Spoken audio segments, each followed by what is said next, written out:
সাদা আলোকের উপাদান রঙে বিভক্ত করাকে কি বলা হয়? সেটা হচ্ছে বিচ্ছুরণ বলা হয়।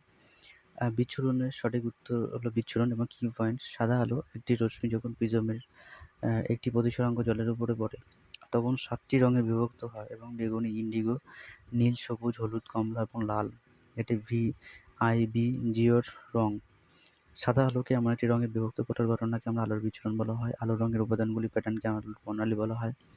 লাল আলো ন্যূনতম বাঁক নেয়, যেখানে বেগুনি আলো সর্বোচ্চ বাঁক নেয়। রামধনু হলো বায়ুমণ্ডলে জলের ফোঁটা দ্বারা সূর্যালোকের বিচ্ছুরণ উদাহরণ। যেরকম একটা আছে হোয়াইট লাইট, পলি পলিক্রোমাটিক লাইটের মধ্যে পড়ছে প্রিজমের মধ্যে, গ্লাস প্রিজম। এখানে আছে মনোক্রোমাটিক লাইট হচ্ছে রেড, হচ্ছে অরেঞ্জ, হচ্ছে ইয়েলো, গ্রিন, ব্লু, ইন্ডিগো এবং ভায়োলেট। নেক্সট কোশ্চেন, প্রোপেনের রাসায়নিক সূত্র হলো কি? সেটা হচ্ছে C3H6। কি পয়েন্টস, প্রোপেন যা প্রোপিন হলো একটি মনোহীন গ্যাস যার সামান্য মিষ্টি গন্ধ। এটি একটি হাইড্রোকার্বন যা অ্যালকিন গ্রুপের অন্তর্গত। রাসায়নিক সূত্র C3H6। কাঠামোগত সূত্র H2CCHCH3।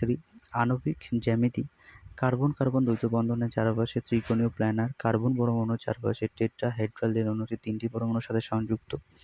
সমযোজী বন্ধন, দুটি পরমাণুর মধ্যে দুটি ভ্যালেন্স ইলেকট্রন ভাগ করে রাসায়নিক বন্ধন তৈরি হয়, যেখানে প্রোপেন অণুতে 8টি কার্বন হাইড্রোজেন সমযোজী বন্ধন এবং 2টি কার্বন সমযোজী বন্ধন রয়েছে। সুতরাং প্রোপেনের উপস্থিত সমযোজী বন্ধনের মোট সংখ্যা হলো 8 + 2 মানে 10।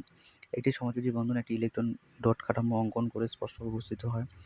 হাইব্রিডাইজেশনস, যেটি দ্বৈত বন্ধনে কার্বনের চারপাশে sp2 হাইব্রিডাইজ করা হয়। sp3 শেষ কার্বনের চারপাশে হাইব্রিডাইজড পোলারিটির প্রতিসম জ্যামিতি গঠন এবং কার্বন এবং হাইড্রোকার্বন অনুরূপ বৈদ্যুতিক ঋণাত্মকতার কারণে অমেরু এবং প্রক্রিয়াকারীর পরিপ্রেক্ষিতে দ্বৈত বন্ধনের উপস্থিতির কারণে প্রোপেন সাধারণত অতিরিক্ত বিক্রিয়ার সাথে জড়িত থাকে এবং তখন সমস্ত হাইড্রোকার্বনের মতো প্রোপেন অক্সিজেন পুড়ে জল এবং কার্বন ডাই অক্সাইড তৈরি করে, যেরকম C3H6+ 4.5 O2 3CO2 + 3H2O।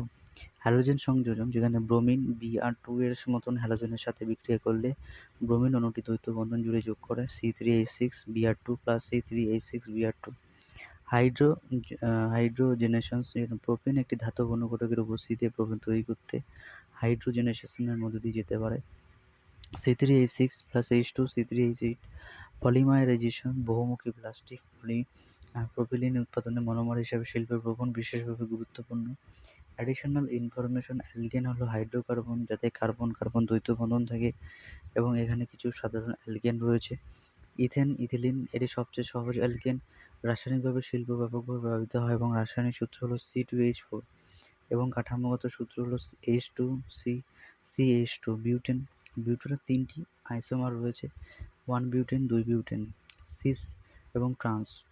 বিউটেশন রাসায়নিক সূত্র হলো C4H8 এবং গাঠনিক সূত্র হলো 1 বিউটেনের জন্য CH2 CH2 CH3 এবং 2 বিউটেনের জন্য CH3 CH3 পেন্টেন, পেন্টেনের 3টি আইসোমার রয়েছে, যেখানে 1 পেন্টেন, 2 পেন্টেন, সিস এবং ট্রান্স।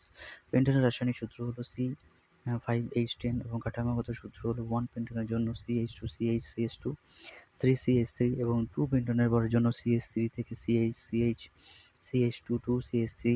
এই অণুগুলি প্রাকৃতিক প্রক্রিয়া যেমন ফল, পাকা এবং শিল্প প্রক্রিয়া যেমন পলিমার উৎপাদন, অ্যালকোহল তৈরি ইত্যাদি উভয় ক্ষেত্রেই গুরুত্বপূর্ণ। এবং সিস এবং ট্রান্স উপসর্গগুলি দ্বৈত বন্ধনের চারপাশে প্রতিস্থাপকের জ্যামিতি নির্দেশ করে। সিস এবং আইসোমারগুলিতে বৃহত্তর বিকল্পগুলি দ্বৈত বন্ধনের একদিকে থাকে, যখন থাকে ট্রান্স আইসোমারগুলিতে তার বিপরীত দিক থেকে। কার্বন কার্বনের দ্বৈত বন্ধনের উপস্থিতির কারণে সমস্ত অ্যালকেনের